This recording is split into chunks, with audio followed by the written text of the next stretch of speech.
আসসালামু আলাইকুম সবাইকে। পূর্ণিমার আলোয় তুমি গল্পের 2 নম্বর পার্ট। তো বেশি কথা না বলে চলুন গল্প শুরু করা যাক। চেয়ারম্যান বাড়িতে বসে আছে পারভেজ আর রুজিনা। পারভেজের মাথায় তখন আনিস সাহেবের বলা কথাই ভাসছে। চাঁদনি বেগম ও কামরুল সাহেব আনিস সাহেবের বাসায় গিয়েছে। হঠাৎ পারভেজের বন্ধু বলে উঠলো, পারভেজ অনেক হয়েছে, বিকাল করতে চললো, এখন আই কিছু খেয়ে নে। বন্ধুর কথার প্রত্যুত্তর করলো না পারভেজ সাহেব। ফট করে উঠে দাঁড়ায়, রুজিনা বেগমের হাত টেনে টানতে টানতে গাড়ির সামনে দাঁড় করায়। তাকে ভেতরে ঢুকতে বলে নিজে ড্রাইভিং সিটে বসে। মিনিট 20 পরেই আনিস সাহেব বাড়িতে পৌঁছে যায়। ভিতরে ঢুকতেই ভিতরের দৃশ্য দেখে তার বুকটা যেন ধক করে ওঠে। পরম আদরের পুনমকে খাইয়ে দিচ্ছে আনিস সাহেব। পুনম ও বাবার সাথে হাসি মুখে গল্প জুড়ে খেয়ে চলেছে। পারভেজ সাহেব মনে মনে ভাবলো, আচ্ছা এই মোমেন্টটা তো আরো সুন্দর হতে পারতো যদি আজ আনিসের জায়গায় সে থাকতো। আনিস সাহেব বলল, কথা ছিল, কিছু বলা যাবে? থেমে যায় আনিস সাহেবের হাত। ঠোঁটের কোণে হাসি ফুটে ওঠে। সে জানতো পারভেজ সাহেব আসবে, তবে এত দেরি করে জানতো না। কেননা আনিস সাহেবের ধারণা ছিল পারভেজ সাহেব তখন ওই থানা থেকে তার বাড়িতে আসবে। তখন ওই কামরুল সাহেব ও চাঁদনি বেগম ড্রয়িং রুমে পৌঁছে যায়, তাদের হাতে নিজেদের ব্যাগ। আনিস সাহেব চাঁদনি বেগমের হাতের দিকে তাকায়, মুচকি হেসে বলে, চলে যাবে আপা? ইতস্তত বোধ করে চাঁদনি বেগম কি বলবে ভেবে পায় না। আজ ভাইয়ের সাথে এত বড় একটা ঘটনা ঘটে গেল, অথচ সে কিছুই করতে পারলো না। ভেবেই বুকটা ফেটে যাচ্ছে তার ভাবনার মাঝে আনিস সাহেব আবারও বলল, যাবি যখন বাধা দিব না, খেয়েই যাস। সারা জীবন তোর কাছে আমার থেকে ওই বাড়ির মানুষের প্রায়োরিটি বেশি ছিল, আজও আছে। ধপ করে ব্যাগটা পড়ে গেল কামরুল সাহেবের হাত থেকে। মা মারা যাওয়ার কয়েকদিন আগেই তার সাথে চাঁদনি বেগমের বিয়ে দিয়ে গেছেন এবং সংসারটাও তার হাতে তুলে দিয়ে গেছেন। সেই সংসারের টানে ভাইয়ের দিকে খেয়াল করেননি তিনি। পারভেজ সাহেবের কথায় ভাবনাভঙ্গ হয় কামরুল সাহেবের। ঝাঁঝালো স্বরে পারভেজ সাহেব বলল, তোর এখানে আমাদের পরিবারের একটা লুকও থাকবে না, আমি শুধু সত্যিটা জানতে এসেছি। আনিস সাহেব বলল, আম্মা যান ঘরে যান, আর হ্যাঁ ভিতরে থেকে ছিটকিনি আটকে দরজা জানালা বন্ধ করবেন। পুনম বলল, আচ্ছা আব্বু।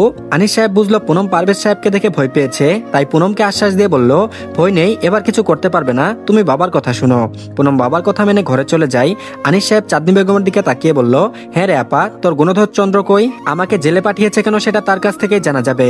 চাঁদনি বেগম বলল, আনিস। পারভেজ সাহেব চেঁচালে ভিতর থেকে পরশ বের হয়। তাকে দেখে আনিস সাহেব বলল, ভিতরে যাও পরশ। বাবার কণ্ঠে পরশ ভয় পেয়ে সেখান থেকে চলে যায়। আনিস সাহেব বলতে শুরু করলেন, ও হ্যাঁ, কি বলেছিলি? সত্যি জানবি তাই না?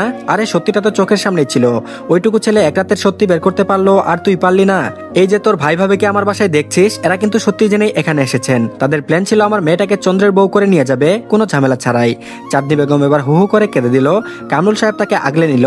আনিস সাহেব আবারও বলতে শুরু করলো, বিয়ের আগে যে রুজিনা ভাবির এক জায়গায় সম্পর্ক ছিল তুই জানতিস? অবাক হয় পারভেজ সাহেব। তার মনে পড়ে রুজিনা বেগম ও রেশমার বাবা মাহিন নানির কাছে পালিত ছিল, তাদের দেখার কেউ ছিল না। নানি মারা যাওয়ার পর উপরোক্ত পারভেজ রুজিনাকে পছন্দ করত, তাই তো এক প্রকার জোর করেই তাকে বিয়ে করে রুজিনার শতমানা সত্ত্বেও। আনিস সাহেব আবারও বলল, তুই ব্যবসায়ী কাজে একটা চট্টগ্রাম গিয়েছিলি মনে আছে? মাথা নাড়ায় পারভেজ সাহেব। আনিস সাহেব ফের বলতে শুরু করলো, তখনই হঠাৎ পুরনো প্রেমিকার সাথে তার দেখা হয়। পুরনো প্রেম জেগে ওঠে, একে অপরের সাথে বেশ ঘনিষ্ঠও হয়। এরপর তোর আসার খবর আসে। ততদিনে তোর পাঠানো টাকা দিয়ে সে তার প্রেমিককে বিদেশ পর্যন্ত পাঠিয়ে দেয়। তুই আসার কিছুদিন পরপরই তো ভাবি আবার সন্তান সম্ভব হয়। তার মনে তখন খুঁতখুত করে, কোনোভাবে এই বাচ্চা তার প্রেমিকের না তো? সেই খুঁতখুতানি নিয়ে দিন পার করে তুই যখন আবার চট্টগ্রামে গেলি, তখন রোজিনা ভাবির পেইন উঠে। কামরুল তাকে হাসপাতালে নিয়ে যায়। আমিও ছিলাম সদ্য মিসক্যারেজ হওয়া স্ত্রীকে নিয়ে। তারপর হলো সুন্দর একটা ফুটফুটে কন্যা সন্তান। জানিস পারভেজ কুলে নিয়ে আমার সর্বপ্রথম তোর খালাম্মার কথা মনে পড়েছে। বাচ্চাটাকে নার্সের হাতে দিয়ে আমি রেশমার কাছে গেলাম। আপা তখন নিজেই অসুস্থ, তার উপর মুক্তি ও রূপাকে নিয়ে তার বাসায় থাকা লাগলো। মিরাজও আসতে পারেনি, ওর যমজ মেয়ে হয়েছে 1 সপ্তাহ আগে। থামলো আনিস সাহেব, মনে হচ্ছে নিঃশ্বাস নিতে কষ্ট হচ্ছে। তখন ওই তার সামনে 1 গ্লাস পানি দিল রেশমা বেগম। তার দিকে তাকিয়ে মিষ্টি হেসে পানিটা ঢকঢক করে গিলল।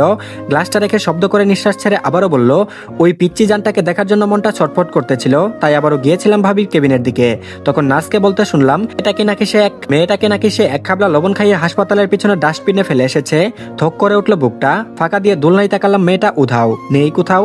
দৌড়ে হাসপাতালের বাইরে বের হলাম। নার্সের কথা অনুযায়ী সেদিকে গেলাম, পেয়েও গেলাম। দ্রুতগতিতে চিকিৎসা শুরু করলাম। একটুর জন্য মেয়েটা বেঁচে গেল। বলতে বলতে আনিস সাহেবের মুখ থেকে মনে হলো সে যেন এখন ওই জীবন্ত সেই দৃশ্যটাকে দেখছে।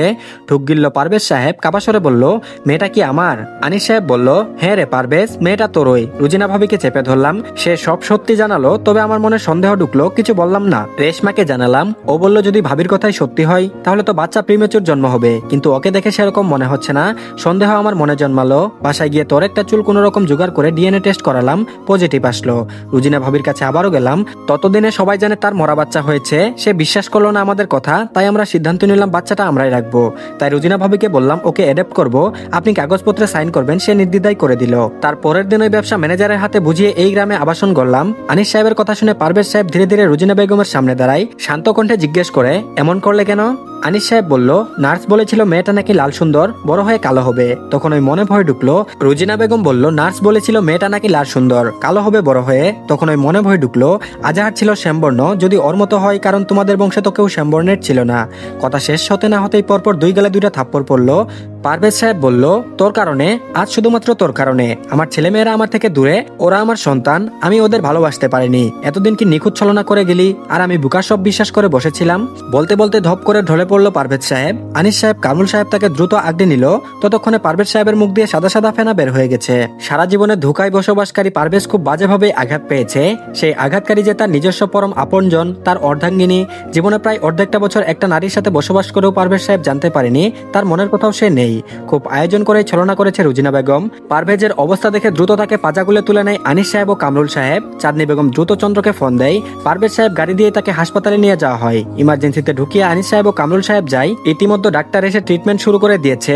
চাঁদনি বেগম ও রেশমা বেগম সমানে কাঁদছে। রুজিনা বেগম কেমন শোকে আছে। পুনম ও পরশ একটু পরে হাসপাতালে আসে তাদের বাড়ির কাজের ছেলেটার মাধ্যমে। ডাক্তার দৌড়ে এসে জিজ্ঞাসা করেন, রোগীর সাথে কে আছেন? কামরুল সাহেব ও আনিস সাহেব একসাথে বলে উঠল, জি আমরা। ডাক্তার বলল, কার্ডিয়াক অ্যাটাক করেছে, ঢাকায় নিলে ভালো হতো, আমরা আপাতত চিকিৎসা দিচ্ছি। আনিস সাহেব ও কামরুল সাহেব বেরিয়ে আসেন আরো কিছু কথা বলে। এর মধ্যে কোথা থেকে হন্তদন্ত হয়ে এসে পৌঁছে যায় চন্দ্র। চন্দ্র বলল, আম্মু মেজো বাবা কেমন আছে? পিছন থেকে তার মা চাঁদনি বেগম বলল, কেন চন্দ্র, সেটা জেনে তোমার কোনো কাজ নেই। তবে কামরুল সাহেব বেরিয়ে চন্দ্রকে দেখে সাপোর্টে একটা চর বসিয়ে দিলেন। গালে হাত দিয়ে চন্দ্র হতবাক দৃষ্টিতে তাকিয়ে থাকলো কিছুক্ষণ, তবে চোখ নামে নিল। আজ সে কিছু বলল না, কারণ ভুলটা তারও আছে। ওইভাবে মেজো বাবাকে আনা উচিত হয়নি। চন্দ্র বুঝতে পেরেছিল তার বাবা মা জানে কিছু একটা যা তারা সম্মুখে আনতে চায়নি। কামরুল সাহেব বলল, ওই মেয়েটার সব জেনেও শুধু আমাদের বাড়িতে আনার জন্য তোমার সাথে বিয়ের কথা বলেছিলাম। এমনিতেও তোমার সাথে আমাদের মেয়েকে আমি রাখতাম না, ওকে আমি কয়েকদিন পরেই তালাক করিয়ে নিতাম। ধীরে ধীরে সব করতে চেয়েছিলাম, আজ তোমার জন্য। বলে আবারও চন্দ্রের দিকে তেড়ে নিলে আটকে দেয় আনিস সাহেব। আনিস সাহেব বলল, ভাইজান যা হওয়ার হয়েছে, আমাদের ভাগ্যে যা থাকে তাই হবে, এখন এগুলো বাদ দেন। পারভেজের চিন্তা করেন, আমি অ্যাম্বুলেন্স ঠিক করছি, আজকে আপনারা ওকে নিয়ে ঢাকায় চলে যান। তাদের কথোপকথনের মাঝে নার্স এসে ডাক দেয়, তারপর বলল, এখানে আনিসকে? আনিস সাহেব বলল, জি আমি। আনিস সাহেব এগিয়ে যায়। নার্সটি বলল, পেশেন্টের জ্ঞান ফিরেছে, আপনাকে ডাকছেন। আনিস সাহেব ভিতরে ঢুকলেন। পারভেজ সাহেব গেটের শব্দে তাকায় সেদিকে। আনিস সাহেব টুল নিয়ে বসলো। পারভেজ সাহেব খপ করে হাতটা ধরে বলল, পুনমকে একবার ডেকে দিবি? পারভেজ সাহেবের আবদারে ইতস্তত বোধ করলো, তবে পুনমকে ডেকে দিল। বাবার সাথে পুনম ভিতরে প্রবেশ করে। পুনম পাশে বসলে পারভেজ সাহেব পুনমের মাথায় হাত বুলায়, তারপর বলে, আমি তোমাকে আম্মাজান ডাকি একটু। পারভেজ সাহেবের এমন কাতর স্বর উপেক্ষা করতে না পারি মাথা নাড়িয়ে হ্যাঁ সম্মতি দিতেই পারভেজ মুচকি হাসলো। পারভেজ সাহেব বলল, তোমার মতো আমার আরেকটা আম্মা ছিল, সে অনেক বছর আজ আমাদের কাছে নেই। পুনম বলল, সে কোথায় গেছে? পুনমের কথায় হাসলো পারভেজ। মেয়েকে দেখেই যেন অর্ধেক ঠিক হয়ে গেছে। পারভেজ আনিস সাহেবের দিকে তাকায়, তারপর বলে, ঢাকায় যাবি আনিস? সেই আগের মতো এখন উঠানে দুই বাড়ির দুই পরিবার, আগে যেমন থাকতাম, ভাঙবি সেই মাঝের দেয়ালটি? আনিস সাহেব বলল, দেয়ালটা তো আমি তুলিনি পারভেজ, তুই তুলেছিলি। আমি কখনো তোর উপর রাগ দেখাতে পারিনি, যদিও হয়েছে সেটা সাময়িক ছিল। তবে বেলার কাহিনীর পরে তুই সেই দেয়াল তুলেছিলি, আমিও মেনে নিয়েছি, কারণ তখন আমি বেলাকে সামনে দেখে স্থির থাকতে পারতাম না। দীর্ঘশ্বাস ফেলে পারভেজ তাচ্ছিল্য হেসে বলল, যার জীবনটাই ভুলে মোড়ানো, তার আরেকটা ভুল না হয় ক্ষমা করলি? এর কাতর স্বরে আবারও বলল, চল না আনিস, আমার মেয়েটার প্রতি কোনো আবদার রাখবো না, শুধু একবার দেখবো প্রতিদিন। কথা বলতে বলতে তারা ভুলেই গিয়েছিল পুনম তাদের সামনে বসা রয়েছে। পুনমের কথায় তাদের ধ্যান ভাঙে। পুনম বলে, আপনার মেয়ের দাবি আপনি ছাড়বেন কেন?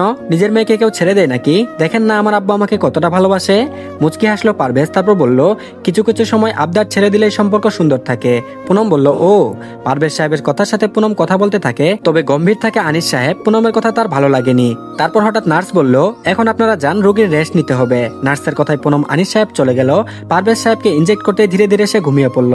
পুনম আর আনিস সাহেব বাইরে আসেন। ততক্ষণে পারভেজ সাহেবকে ঢাকায় নিয়ে যাওয়ার জন্য সকল ব্যবস্থা করে ফেলে চন্দ্র। আনিস সাহেব রেশমা বেগমের দিকে তাকিয়ে বলল, ছেলে মেয়েকে নিয়ে বাসায় যাও, প্রয়োজনীয় সকল জিনিসপত্র গুছিয়ে নাও, আজ থেকে আমরা ঢাকায় থাকবো। তার কথায় উপস্থিত সকলে চমকে যায়। চাঁদনি বেগম বেশি খুশি হয়, ভাইকে জড়িয়ে ধরেন। আনিস সাহেব ও বোনকে আগলে নেয়। তবে এত কিছুর মাঝে কামরুল সাহেব খেয়াল করলেন চন্দ্রের মুখের হাসিটা। অদ্ভুতভাবে তার সন্দেহ হলো কেন জানি চন্দ্রের প্রতি, তবে চুপচাপ থাকলো, কেননা তার চন্দ্রের মনোভাব জানা লাগবে আগে। আর এদিকে দীর্ঘ কয়েক ঘন্টা জার্নি করে সকালে ঢাকায় পৌঁছে যায়। প্রথমে পারভেজ সাহেবকে হাসপাতালে ভর্তি করে তার ট্রিটমেন্ট স্টার্ট করে।